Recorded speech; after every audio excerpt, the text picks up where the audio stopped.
അധ്യായം 11. ഹെയ്തി രാവിലെ ഉറക്കമുണർന്ന് ചുറ്റും നോക്കി. താനിത് എവിടെയാണ്? അവൾ കണ്ണു തിരുമ്മി മുറി ശ്രദ്ധിച്ചു. അപ്പൂപ്പൻ്റെ കൂടെ അല്ല താനെന്ന് അവൾക്ക് ഓർമ്മ വന്നു. കിടക്കയിൽ നിന്നും ചാടിയിറങ്ങി ജനലിൻ്റെ അടുത്ത് പോയി നോക്കി.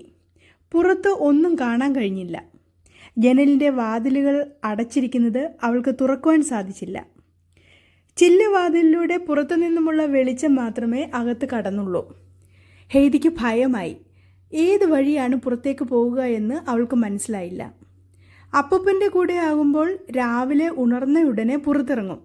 ആകാശവും മരങ്ങളും പൂക്കളും കുറേ നേരം നോക്കിയിരിക്കും. ഇവിടെ എന്താണ് ഇങ്ങനെ? പുറത്തിറങ്ങാൻ അവൾ വാതിൽ തിരഞ്ഞ് കണ്ടുപിടിച്ചു. അത് തള്ളി. തുറന്നു കിട്ടിയത് തന്നെ വലിയ ആശ്വാസം. ഈ രീതി ഹെയ്തിക്ക് ഇഷ്ടമായില്ല. അപ്പൂപ്പൻ്റെ കൂടെ തന്നെയായിരുന്നു നല്ലത്. പക്ഷേ ഇനിയിപ്പോൾ എന്താ ചെയ്യുക? പ്രാതലിന് എപ്പോഴാണ് എങ്ങോട്ടാണ് പോകേണ്ടതെന്നൊന്നും പറഞ്ഞിരുന്നില്ല. തയ്യാറായി എന്നറിയിച്ച് വേലക്കാരൻ പോയി. കാത്തിരിക്കാമെന്ന് വിചാരിച്ച് ഹെയ്തി കട്ടിലിരുന്നു. ഹെയ്തിയെ കാണാഞ്ഞ് റോട്ടൻമിയർ ദേഷ്യത്തോടെ വന്നു. അവർ ഹെയ്തിയെ വഴക്കു പറഞ്ഞു. എന്താണ് പ്രാതൽ കഴിക്കാൻ അവൾ വൈകിയതെന്ന് മിയർ അരിശത്തോടെ ചോദിച്ചു. ഹെയ്തിയെ അവർ ഭക്ഷണമുറിയിലേക്ക് കൂട്ടിക്കൊണ്ടുപോയി. ഉണർന്നു ഭക്ഷണം കഴിച്ചു. ഇനി എന്താണ് ചെയ്യുക? ഹെയ്തിക്ക് അസ്വസ്ഥത അനുഭവപ്പെട്ടു. ചെയ്യേണ്ട കാര്യങ്ങളൊക്കെ വീട്ടുകാർ പറയുമോ? അവർ പറയാത്ത എന്തെങ്കിലും ചെയ്താൽ വഴക്കുണ്ടാക്കുമോ? ഇങ്ങനെയൊക്കെ ഹെയ്തി ചിന്തിച്ചു പോയി. ക്ലാരയുമായി വർത്തമാനം പറഞ്ഞിരിക്കുന്നത് ഹെയ്തിക്ക് ഇഷ്ടമാണ്. അതിന് അവളെ കാണണ്ടേ? ഹെയ്തിയുടെ കണ്ണുകൾ ക്ലാരയെ തിരഞ്ഞു. അടുത്ത മുറിയിൽ നിന്നും ക്ലാര ഹെയ്തിയെ വിളിച്ചു. ഹെയ്തി ഓടിച്ചെന്നു. ക്ലാരയുടെ ഒപ്പം ഇരുന്നപ്പോഴും ഹെയ്തിക്ക് ഒറ്റപ്പെട്ടതായിട്ടാണ് തോന്നിയത്. രണ്ടുപേരും മറ്റുള്ളവരിൽ നിന്നും വേറിട്ട പോലെ. മലമുകളിലെ ജീവിതത്തെക്കുറിച്ച് ഹെയ്തി ക്ലാരയോട് വിശദീകരിച്ചു. ക്ലാര അതൊക്കെ വളരെ താല്പര്യത്തോടെയാണ് കേട്ടുകൊണ്ടിരുന്നത്. അതെല്ലാം ക്ലാരയ്ക്ക് അത്ഭുതമായിരുന്നു. ഇതിനിടയിൽ ക്ലാരയുടെ ട്യൂഷൻ മാസ്റ്റർ വന്നു. റോട്ടൻമിയർ അദ്ദേഹത്തെയും കൂട്ടി കുട്ടികളുടെ അടുത്ത് വന്നു. അവരെല്ലാവരും പഠനമുറിയിലേക്ക് പോയപ്പോൾ റോട്ടൻമിയർ ട്യൂഷൻ മാസ്റ്ററോട് പറഞ്ഞു, സാർ, ഈ കുട്ടിക്ക് എഴുതാനും വായിക്കാനും ഒന്നും അറിയില്ല. പഠിപ്പിക്കാൻ തന്നെ കഴിയുമോ എന്നാണ് എൻ്റെ ഭയം. ഓ, അതൊന്നും സാരമില്ല. വേണമെങ്കിൽ അവളെയും പഠിപ്പിക്കാമല്ലോ. അഷർ താല്പര്യത്തോടെയാണ് പറഞ്ഞത്. ഇത് കേട്ട് ഹെയ്തിക്ക് ചെറിയ പരിഭ്രമം ഉണ്ടായി. അപ്പൂപ്പൻ അവളെ പഠിപ്പിക്കാൻ അയക്കാതിരുന്നതാണ് അവൾക്ക് ഓർമ്മ വന്നത്. പെട്ടെന്നാണ് ഹെയ്തി ഒരു ശബ്ദം കേട്ടത്. എന്താണെന്നറിയാനായി അവൾ അകത്തേക്ക് ഓടി. ഹെയ്തി അകത്തേക്ക് വേഗത്തിൽ ഓടിയപ്പോൾ അറിയാതെ മേശവിരിപ്പ് തട്ടി വലിഞ്ഞുപോയി. മേശയിലിരുന്ന പുസ്തകങ്ങളും മഷിക്കുപ്പിയുമെല്ലാം താഴെ വീണു.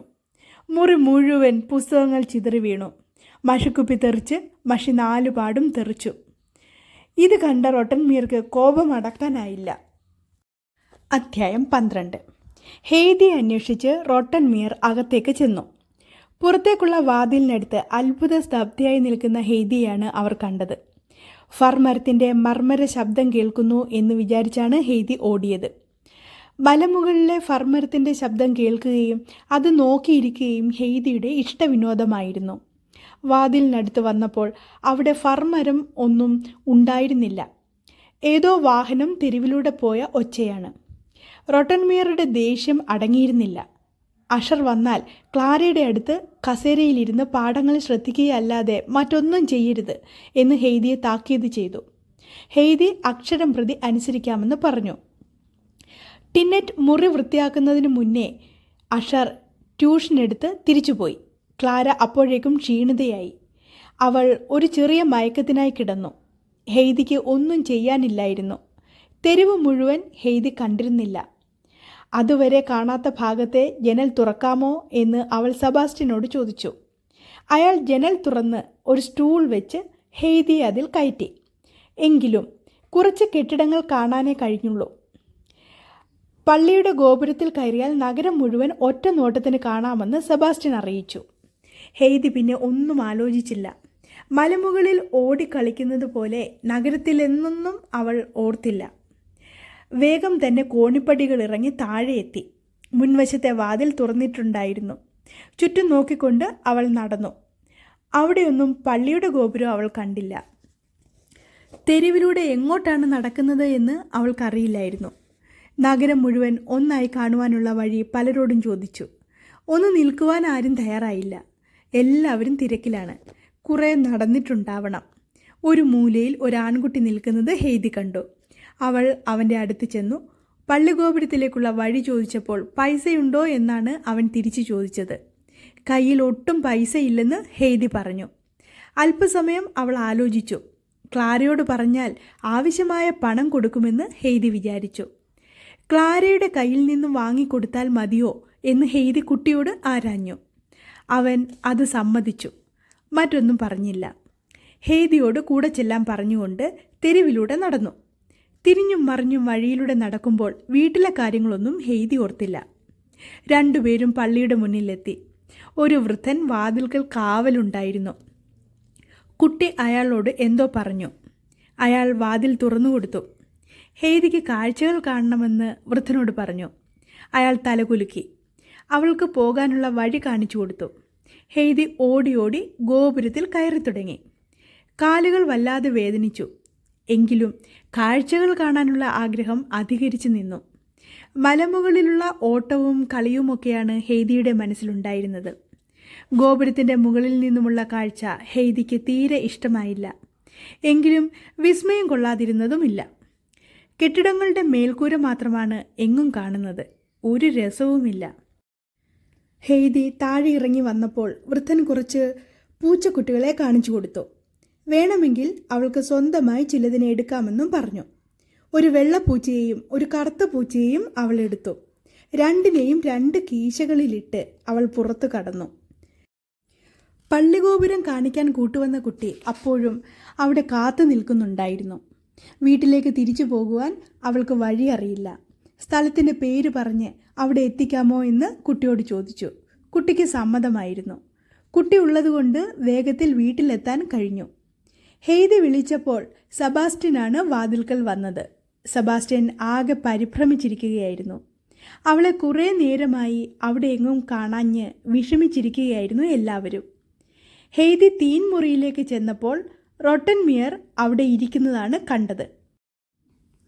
മിയറെ കണ്ടപ്പോൾ ഹെയ്തിക്ക് പേടി തോന്നി. അങ്ങനെയാണ് മിയറുടെ മുഖഭാവം.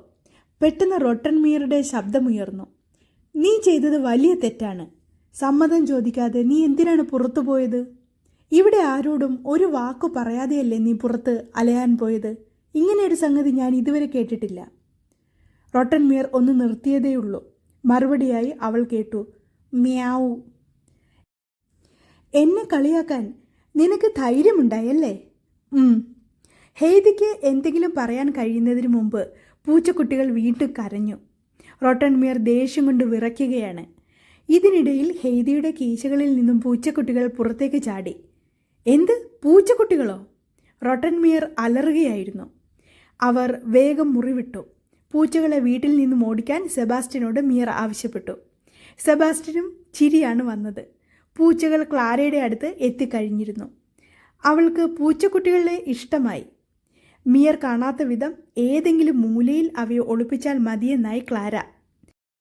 മറ്റാരുമില്ലാത്തപ്പോൾ ക്ലാരയ്ക്കും ഹെയ്തിക്കും പൂച്ചക്കുട്ടികളുമായി കളിക്കണം. പക്ഷേ റോട്ടൻ മിയറെ അവർക്ക് പേടിയായിരുന്നു. അധ്യായം 12 ഇവിടെ അവസാനിക്കുകയാണ്. കഥ ഏവർക്കും ഇഷ്ടപ്പെട്ടുവെങ്കിൽ ലൈക്ക് ചെയ്യുവാനും ഷെയർ ചെയ്യുവാനും സബ്സ്ക്രൈബ് ചെയ്യുവാനും മറക്കില്ലല്ലോ. നന്ദി, നമസ്കാരം.